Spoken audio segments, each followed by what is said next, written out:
ओम श्री वेद पुरुषाय नमः। नमस्कार।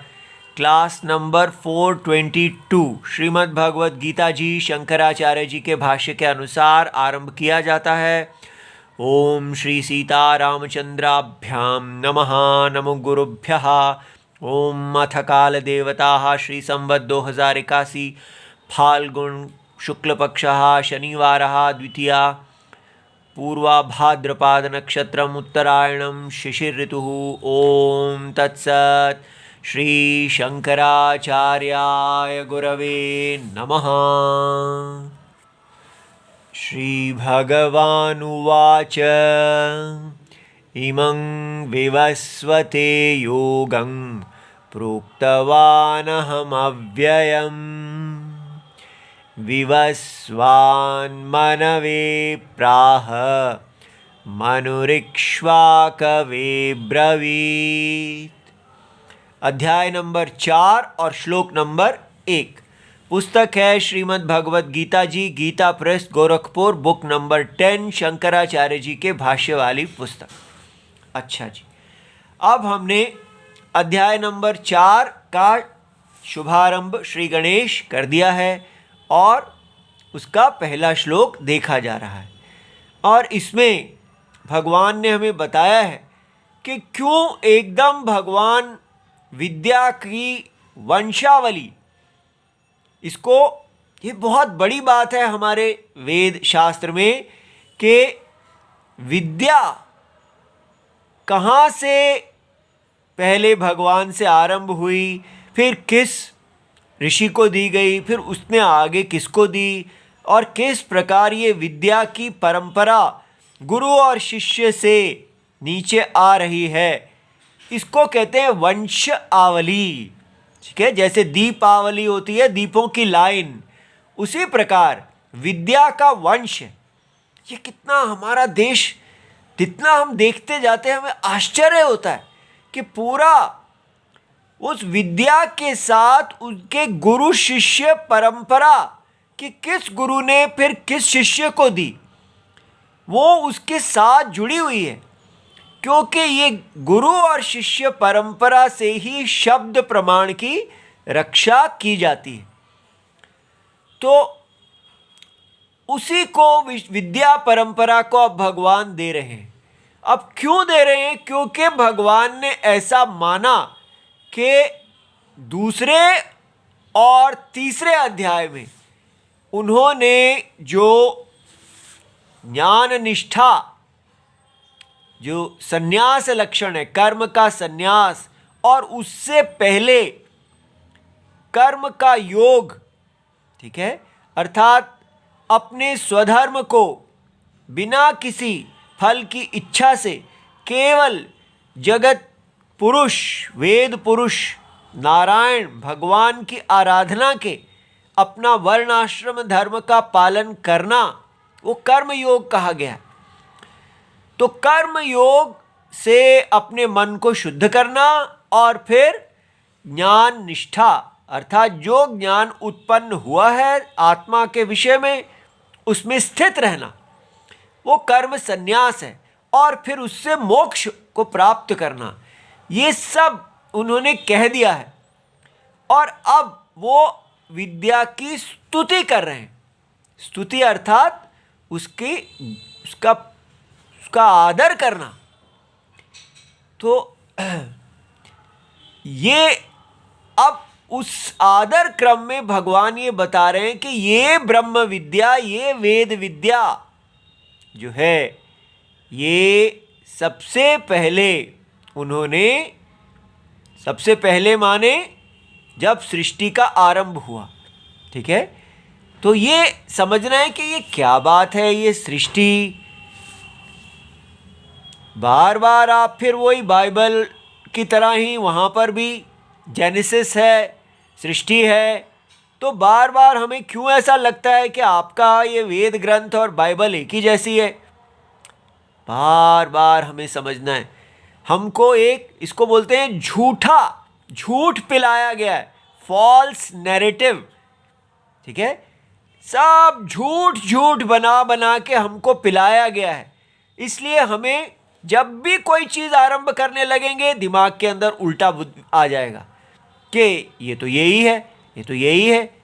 इसलिए भगवत गीता इत्यादि हमारे सत्य से परिचय कराने में बहुत विघ्न आएंगे, लेकिन आपको बने रहना है, राम जी में बने रहना है, अंतरात्मा में बने रहना है।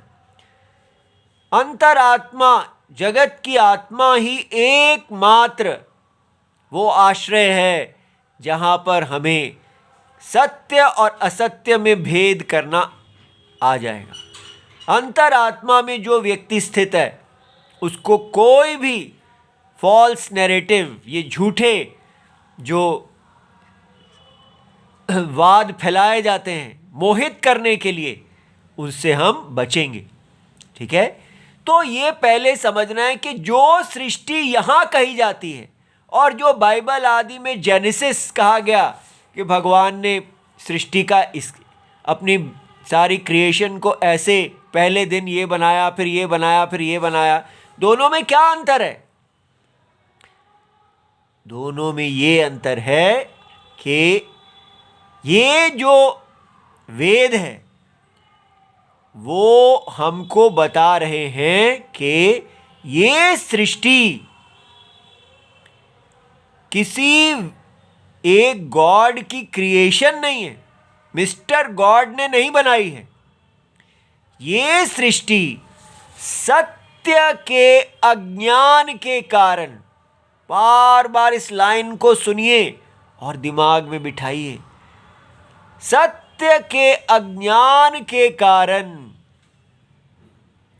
यहां पर एक प्रतीति दिख रही है, और वो प्रतीति, वो परसेप्शन, इसलिए ये एक परसेप्चुअल क्रिएशन है। परसेप्शन है माने एक प्रतीति मात्र है जो तब तक सत्य लगेगी जब तक हम इसके सत्य, इसके परम सत्य को नहीं जान लेंगे।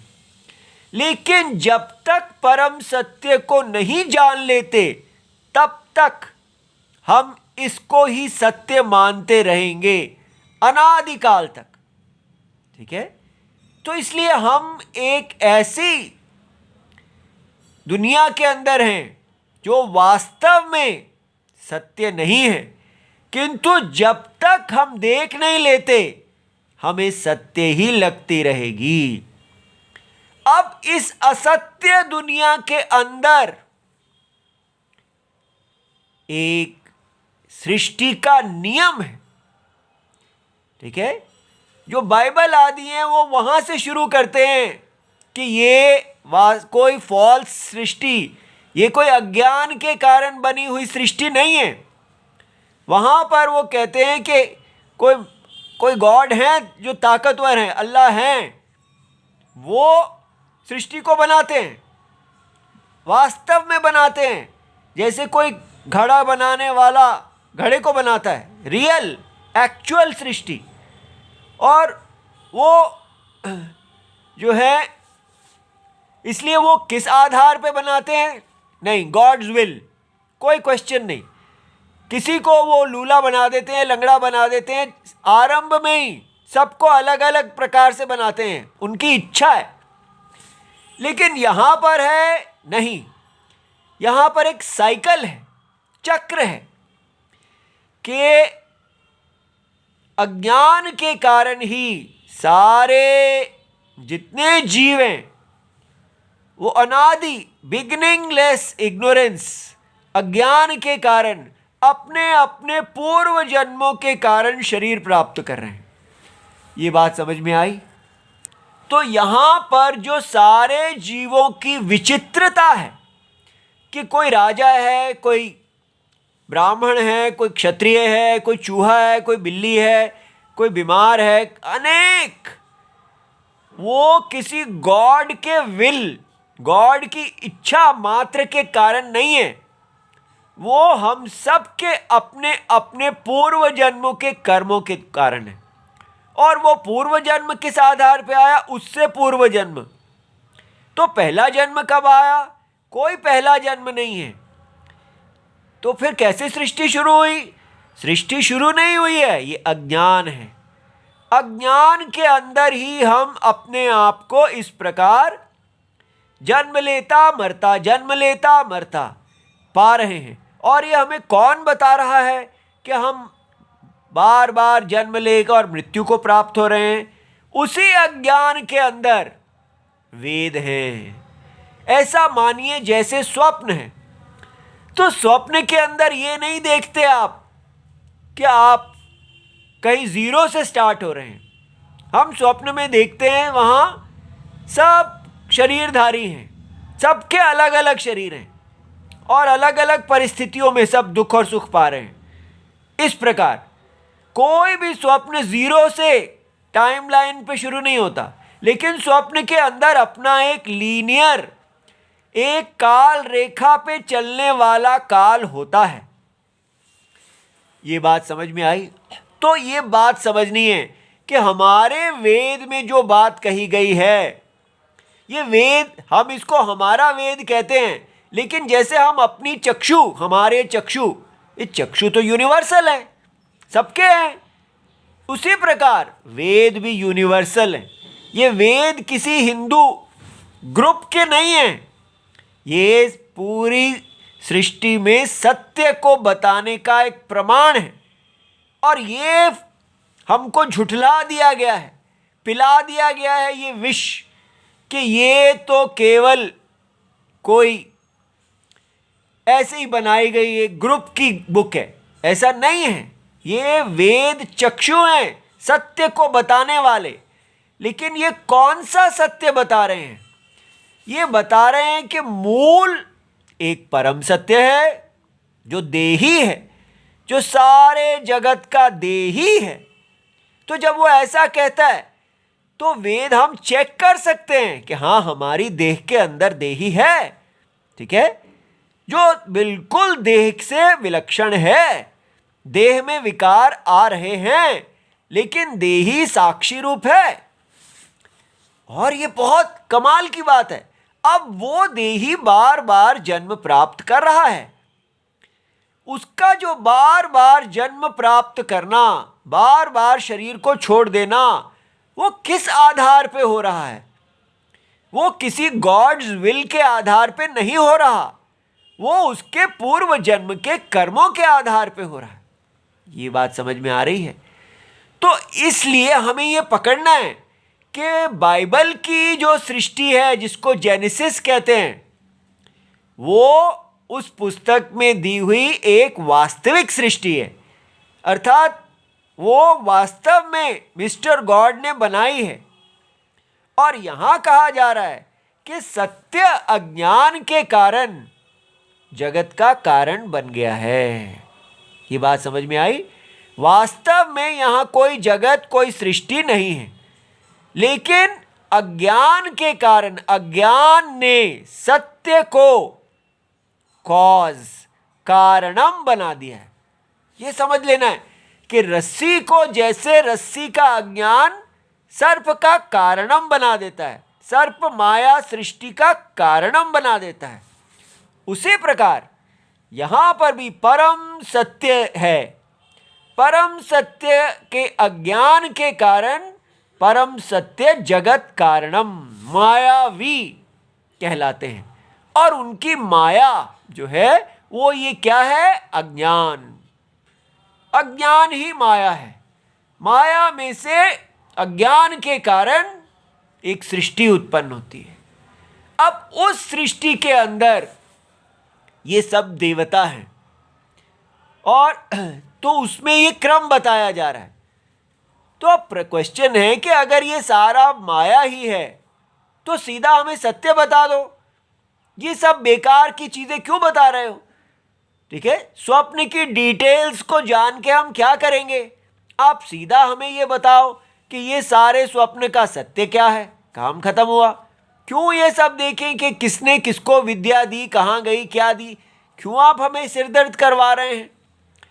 ऐसा ये जो आजकल वेदांत चल पड़ा है, वो यही कहते हैं कि ये सब सृष्टि के अंदर जो देवता हैं और हमारा देवताओं के प्रति यज्ञ है और ये वर्ण आश्रम धर्म है, ये सबकी कोई जरूरत नहीं। आपको आश्चर्य होगा, यही हमने पढ़ा है, यही गुरुजी लोगों ने हमें पढ़ाया है कि ये सारा वर्णाश्रम धर्म, ये सारा यज्ञ, ये सब कुछ, ये तो सब अविद्या के अंदर है। असली चीज जो जानने वाली है वो पर ब्रह्म है। तो इसलिए आपको देखना है ये सब फॉल्स है, इसलिए इसमें क्या टाइम वेस्ट करना। असली चीजें आप ये जानो, जगत मिथ्या, ये जगत है ही नहीं, सत्यम, सत्य को जान लो और इस जगत में कैसे जियो, बस अपने आराम से जियो। ठीक है। इसीलिए आजकल के हिंदू लोग अगर वेदांत पढ़ते हैं तो भी उनके लिए कोई धर्म नहीं है, वो केवल बस फिर नास्तिक बन के जीते हैं और वेदांत पढ़ लेते हैं। कहते हैं भगवान तो है ही नहीं, क्योंकि वो तो केवल स्वप्न की सृष्टि को बनाने वाला है, वास्तव में तो सत्य है और सत्य को हम जानते हैं, इसलिए जीव ईश्वर संबंध से हम परे हैं। हमारे लिए कोई धर्म नहीं है, हम बस अपने आराम के लिए जीते हैं। तो प्रैक्टिकलिज्म ही धर्म है। ये बात समझ में आ रही है? प्रैक्टिकलिज्म क्या है? जो भी आपको अपने लॉजिक से, अपने स्वार्थ के लिए ठीक लगता है वो कर लो, अपनी बुद्धि से सोच लो क्या है, वही धर्म है। ठीक है। इसलिए हमारा हिंदू शास्त्र हमारे गुरुजनों के द्वारा ही मोहित किया जा रहा है। वो ऐसा क्यों कर रहे हैं? क्योंकि बस वो स्वयं, अभी यहीं अगले श्लोक में भगवान बताएंगे कि ये विद्या जो मैंने दी है, ये जब कामुक लोगों के हाथ में, कामुक गुरुजनों के हाथ में पड़ जाती है तो ये नष्ट हो जाती है।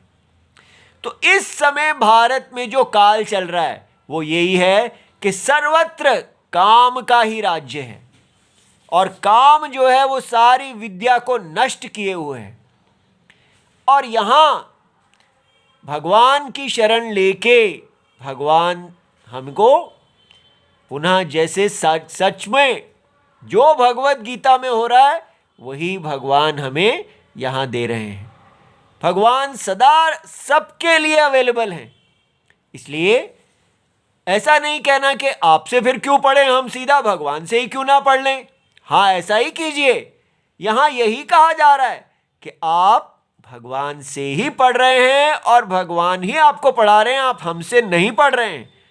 सारा उपदेश ही ये है कि सबको सीधा भगवान से ही पढ़ना चाहिए। यही हमारा उपदेश है कि अंतरात्मा जगत गुरु उन्हीं की शरण लेने से हम सत्य को देखते हैं। वही जगत के सत्य हैं, सबके आश्रय वही हैं। तो अब ये देखिए कि यहां पर क्या बताया जा रहा है। इस चीज ने कितना भ्रमित कर रखा है कि आपने वेदांत जो आजकल पढ़ाया जा रहा है उसके मोह में नहीं आना। वो ये कहेगा कि केवल भगवत गीता जी पढ़ लो, आप मुक्त हो जाएंगे। कोई कर्म योग की आवश्यकता नहीं है। कर्म योग क्या है? इसको पढ़ लो और आगे पढ़ाओ, अपना बिजनेस खोलो इस ब्रह्म विद्या को पढ़ाने के लिए। तो ब्रह्म विद्या को पढ़ाने वाले गुरुजी जिन्होंने कोई कर्म योग नहीं किया, कोई धर्म पालन नहीं किया, किसी वर्णाश्रम को वो नहीं मानते, बस किताब को पढ़ लेते हैं, एक कोर्स कर लेते हैं और उसके बाद खोल लेते हैं, अब मैं ये मांडुक्य उपनिषद पढ़ा रहा हूं, मैं वो उपनिषद पढ़ा रहा हूं, मैं ये पढ़ा रहा हूं। कोई तपस्या नहीं, बस 6 महीने का कोर्स करो और आगे पढ़ाने लगो। इस प्रकार ऊंची ऊंची बातें करने लगो। ऐसे करने से पूरे धर्मशास्त्र का नाश है। क्यों? क्योंकि वो कहते हैं कि ये जगत तो मिथ्या है, तो इसके अंदर आपको धर्म करने की कोई आवश्यकता ही नहीं है। पहले ही आप धर्म करके आए हैं, आप शुद्ध हैं। इस प्रकार वो अपनी फैक्ट्री को चलाते हैं, आपको अपना अनुयायी बना लेते हैं और अपनी दुकान को आगे आगे बढ़ाते हैं। और इस प्रकार एक कोरोना का वायरस, एक वायरस आगे और फैलता जाता है। जैसे कोरोना की डिजीज फैल रही है, उसी प्रकार ये जो ग्रुप्स हैं, वो इस वेद विद्या को बेचने का काम कर रहे हैं और लोग भोले जो हैं वो गुरु जी के शरण में जाते हैं और उन्हीं के साथ फंस जाते हैं। क्यों फंसते हैं? क्योंकि वास्तव में वो जाने वाले भी कामुक होते हैं।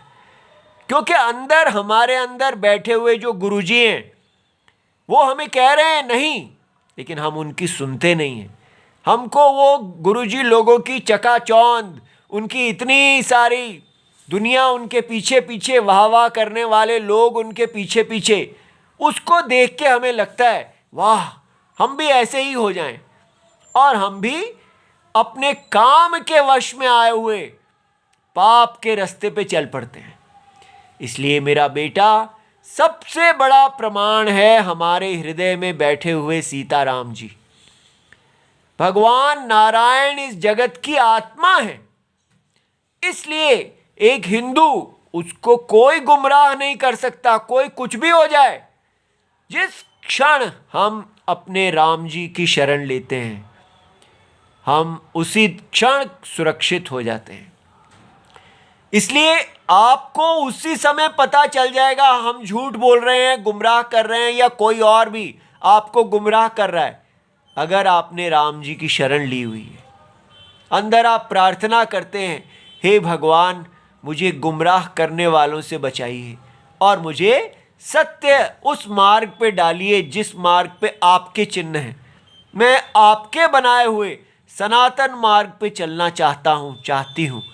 ऐसा प्रार्थना ही हमें सुरक्षित, बड़ी सरलता से राम मार्ग पे रखेगी। ठीक है। अब ये आप देखिए कि ये जो सब बताया जा रहा है ये वेस्ट ऑफ टाइम नहीं है। ठीक है। ये हमें बताया जा रहा है इस प्रकार, जब हम विद्या के वंश को समझते हैं कि कैसे विद्या गुरु शिष्य परंपरा से नीचे आ रही है और हर गुरु तपस्वी है, हर शिष्य तपस्वी है। ये तपस्वियों की परंपरा है जो अपने इंद्रियों को वश में रखते हैं और सदा धर्म का पालन करते हैं।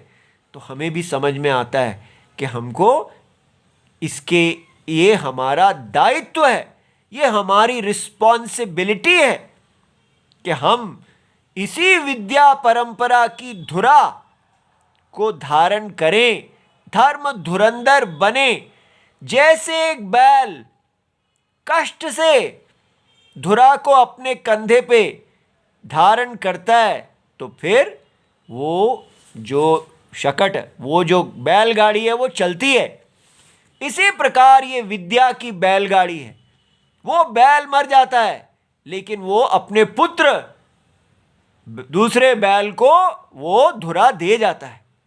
ऐसे हमारे देश में तपस्वियों की श्रृंखला, आवली, वंशावली विद्या को रक्षा करने वालों की चलती आई है। आज ये ब्रह्म विद्या की परंपरा नष्ट हो गई है, लेकिन हमारे भगवान नष्ट नहीं हुए हैं और वो उसको पुनर्जागृत कर रहे हैं। तो इसलिए इस समय ना वेदांत हमको तपस्या धर्म से जोड़ रहा है और ना भक्ति। ठीक है। भक्ति वाले तो कहते हैं भगवान सब मायावी हैं, ये सब भगवान की माया है, वही सब करा रहे हैं, इसलिए धर्म भी वही कराते हैं, अधर्म भी वही कराते हैं। तो अगर हम अधर्म कर रहे हैं कोई बात नहीं, सब भगवान की माया है, भगवान की माया है, ऐसा बोलते जाओ और स्वेच्छाचार से जीते जाओ। ठीक है। इसलिए रावण को भगवान नहीं बनाया, रावण के द्वारा ये सब उल्टे काम करवाए, वो भी भगवान नहीं करवाए। सब कोई बात तो ठीक है, जब भगवान की माया है तो सब भगवान ही कर रहे हैं। ये उसका उद्देश्य ये है कि सब भगवान की माया जो है वो अपनी भगवान की विल से नहीं चलती है।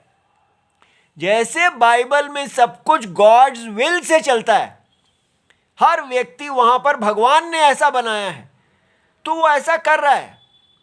ठीक है। उसकी कोई पूर्व जन्म के कर्म नहीं है, वो रिस्पॉन्सिबल है ही नहीं। ये कितना बड़ा दोष है उसमें, कुरान बाइबल में, कि सारे लोगों को उनके अल्लाह गॉड ने अपनी मर्जी से बनाया है। तो अगर कोई राक्षस है, कोई रेपिस्ट है, कुछ भी है, वो भगवान की मर्जी से बना है। उनके भगवान शब्द नहीं कहना वहां, अल्लाह गॉड की मर्जी से बना है। लेकिन यहां यह बताया जा रहा है कि इस अज्ञान रूपी माया के अंदर भगवान की इच्छा से नहीं सब बना हुआ, सब कुछ पूर्व जन्म के कर्मों के आधार पर बना है। भगवान केवल इस कर्म की व्यवस्था को चलाने वाले हैं। और वो भी कैसे चला रहे हैं? केवल माया, अर्थात सत्य रूप में अकर्ता और असत्य रूप में वो, जैसे हमारा रोल आ गया है कि हम सब कर्म के अधीन हैं, वो इसी प्रकार इस माया के अंदर वो सब भगवान कर्म के अधीन नहीं है, वो कर्म की व्यवस्था को देखने वाले हैं। एक ही नारायण सारे जीव भी हैं, ईश्वर भी हैं। अज्ञान में वो जीव बन के बार बार जन्म लेते हैं, अज्ञान में भगवान इन्हीं सारे जीवों की रख के कर्म फल के अनुसार यहाँ पर व्यवस्था चलाते हैं और फिर मोक्ष देते हैं। लेकिन मर्जी से कुछ नहीं करते। ये और दोनों में भेद देखना है। इसलिए यहाँ पर भगवान के ऊपर कोई भी दोष नहीं लगता। नहीं तो इसको बोलते हैं वैषम्य नैर्घृण्य दोषः। ये दो शब्द आप सीख लें, ये टेक्निकल है। वैषम्य का मतलब कि ये बाइबल इत्यादि में ये दोष आएगा कि भगवान तो पार्शियलिटी कर रहे हैं, एक को इतना स्वस्थ बना देते हैं और दूसरे को रोगी बना देते हैं, जब पीछे कोई कर्म है ही नहीं। जब सब कुछ उनके मर्जी के अनुसार था तो सबको स्वस्थ बनाते, कोई दुख बनाते ही नहीं। ठीक है, लेकिन यहां पर ये विषमता है, एक ऐसा है एक वैसा है। क्यों? पूर्व जन्म के कर्म। और दूसरा है नैर्घृण्य। भगवान उनके जो गॉड हैं वो कितने क्रूअल हैं, कितने वो क्रूर हैं कि वो दुख देते हैं। तो एक विषमता है और एक दुख है। ठीक है, एक क्यों दुख देते हैं वो, लेकिन यहां पर कर्म और फल की सृष्टि होने के कारण ईश्वरा के ऊपर कोई दोष नहीं आता। ठीक है, और भगवान सबको यहां अज्ञान से बाहर निकलने का उपाय देते रहते हैं। अब ये हमें यहां बताया जा रहा है कि ये जो चक्र है, इसलिए ना अपने भक्ति गुमराह करने वाली भक्ति के चक्कर में पड़ना और ना गुमराह करने वाले इस वेदांत के चक्कर में पड़ना। तो फिर क्या करना चाहिए? राम राम राम। अंतरात्मा भगवान राम ही एकमात्र हैं जो गुमराह करने वाले नहीं हैं। सबसे पहले गायत्री मंत्र के भगवान राम जी की शरण ले लो, वहां से स्टार्ट करो और वहीं बने रहो। भगवान राम जी सबको रास्ता दिखाएंगे। ठीक है, अच्छा जी। अब यहां जो कहा जा रहा है, इमं विवस्वते योगम प्रोक्तवान अहम अव्ययम।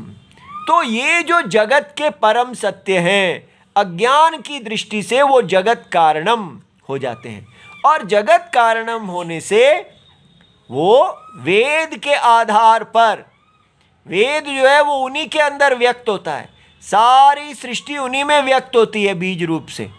ठीक है, और वो विवस्वान अर्थात सूर्य नारायण आदित्य को ये विद्या सबसे पहले देते हैं।